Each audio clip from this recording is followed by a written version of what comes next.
प्रेरणास्पद कथाएं YouTube channel पर मैं धनंजय जैन आप सभी का हार्दिक अभिवादन करता हूं। छोटी सी कहानी डीजे की जुबानी। दोस्तों, संस्कृत में कहावत है, परिग्रह अनर्थस्य कारणम। परिग्रह अनर्थ का कारण है। दो भाई थे और दोनों भाई व्यापार की दृष्टि से विदेश के लिए रवाना हो जाते हैं। सोचते हैं गांव के अंदर इतनी कोई कमाई नहीं होगी, चलो विदेश में जाकर भरपूर कमा के लाएंगे और बची हुई जिंदगी आराम से व्यतीत करेंगे। बहन की शादी भी धूमधाम से करेंगे। दोनों भाइयों को इकलौती बहन थी, मतलब ये 3 भाई बहन थे। बूढ़ी मां कहने लगी कि मत जाओ, हमें 2 समय रोटी आराम से मिल रही है, भगवान की दया से किसी बात की कोई कमी नहीं है, तो तुम क्यों व्यर्थ के अंदर परदेश जा रहे हो? मेरा मन नहीं कर रहा है। पर दोनों भाई ने कहा कि नहीं मां, जाने दे, कुछ ना कुछ सीखने को ही मिलेगा। दोनों भाई रवाना हो जाते हैं। विदेश में जाकर दोनों भाई कड़ी मेहनत करके बहुत पैसा कमाते हैं।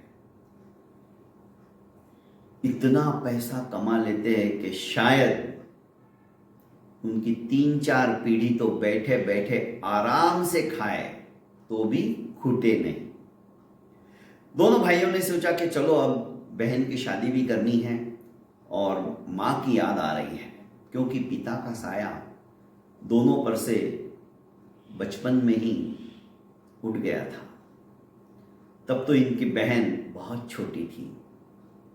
यूं कहिएगा कि बहन पैदा हुई और कुछ ही दिनों में पिताजी का स्वर्गवास हो चुका था। पिताजी ने अपनी इस गुड़िया को अपने हाथों से खिलाया भी नहीं था।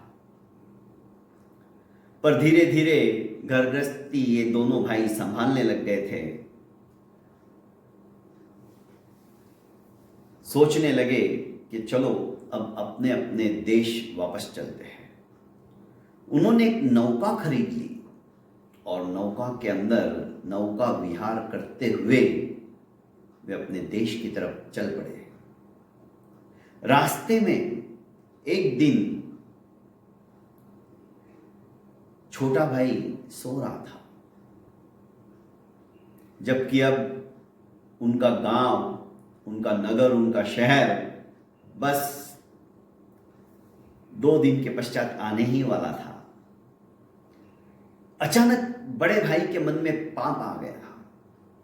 सोचने लगा, अब घर तो आ ही रहा है, घर आते ही पैसों का बंटवारा होगा, बहन की शादी हो जाएगी, बंटवारे में आधा हिस्सा भाई को देना पड़ेगा छोटे को, और आधा ही हिस्सा मेरे हाथ में आएगा। क्यों नहीं छोटे का काम ही तमाम कर दूं? बस इस परिग्रह ने, इस धन ने मन के अंदर कुत्सित विचार बड़े भाई के दिमाग को हिला दिया। फलस्वरूप उसने एक बड़ा पत्थर लिया और सोते हुए भाई के सर को फोड़ने का प्लान बना लिया। एक ही वार में काम तमाम। पर जैसे ही वो पत्थर के पास पहुंचा, आत्मग्लानि से उसका ही मन उसे कचोटने लगा। अरे पिताजी है नहीं, और एक छोटा मुझे अपना भाई नहीं पिता भी समझता है। मेरे मन में ऐसे विचार ही क्यों आए? दोस्तों, अंतर मन की जो आवाज होती है ना, वो हमें कभी भी बुरे काम करने से रोकती है।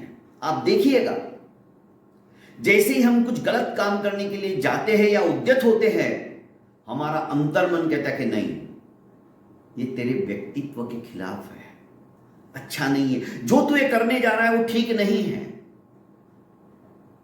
फिर जो बुरा मन है, बुरी वृत्तियां है, वो हमारे मन के ऊपर हावी होती कि नहीं छोड़ यार, देखा जाएगा, आज तो मौज कर लेंगे, फिर से अंतर्मन की आवाज आती है कि नहीं, ये नहीं करना चाहिए। हमारा ही मन हमें समझाने लगता है। पर जब संस्कार अच्छे होते हैं तो धीरे धीरे अच्छाई भी उस मन को सुदृढ़ बनाने लग जाती है। और इसने उस पत्थर को वापस वहीं पे रख दिया और सोचने लगा कि ये सारी जड़ पैसों की ही है। इन्हीं पैसों के कारण से, इन्हीं स्वर्ण मुद्राओं के कारण से उन्होंने पूरे पैसों को स्वर्ण मुद्राओं में परिणित कर लिया था और स्वर्ण मुद्राओं को एक थैली में बांध दिया था। हजारों स्वर्ण मुद्राएं उस थैली में थी। ये जड़ है हमारे भ्रातृ प्रेम की, विनाश की। इस जड़ को ही मैं समाप्त कर देता हूं।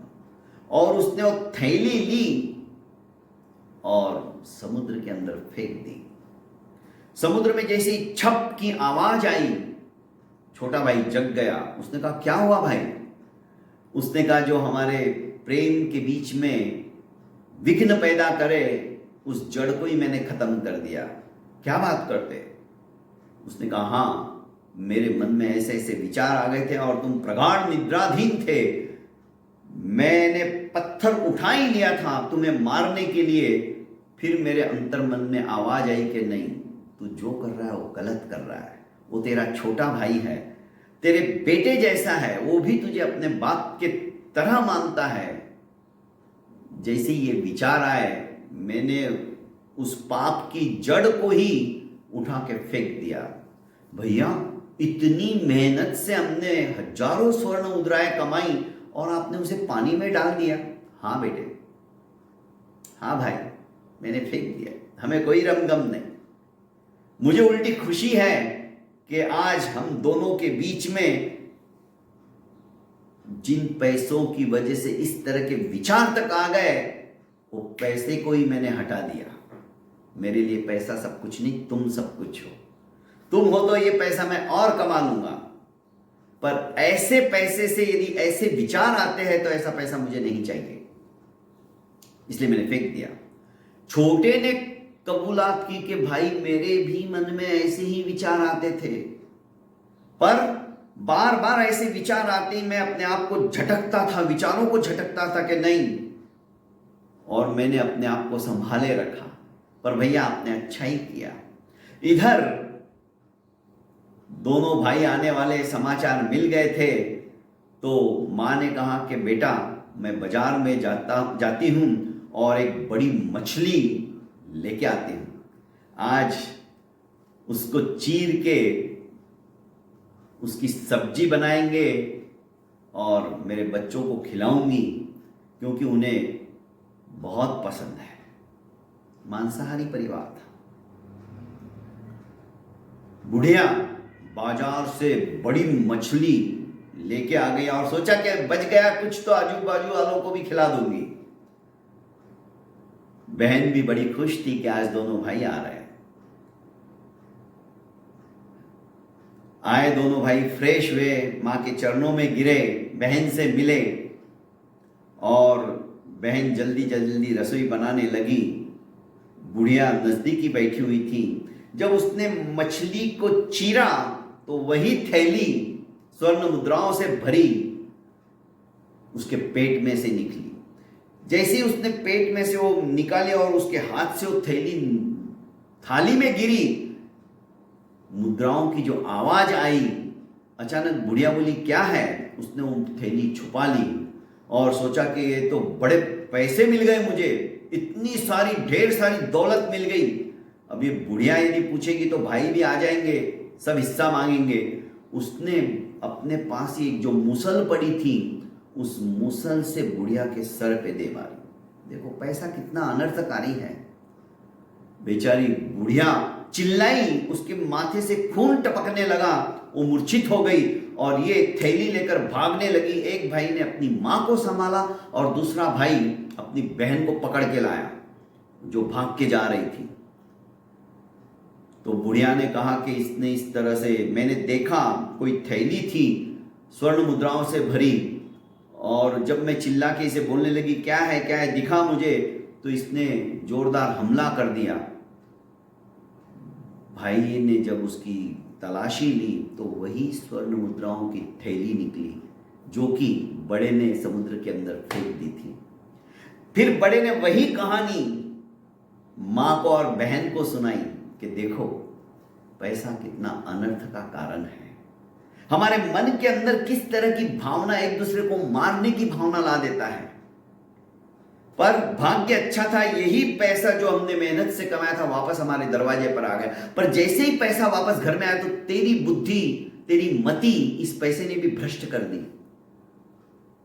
बहन को भी ज्ञात हुआ कि मैं क्या करने जा रही थी, मैंने अपनी सगी मां को मुसल से मार दिया। वो पश्चाताप के आंसू बहाने लगी।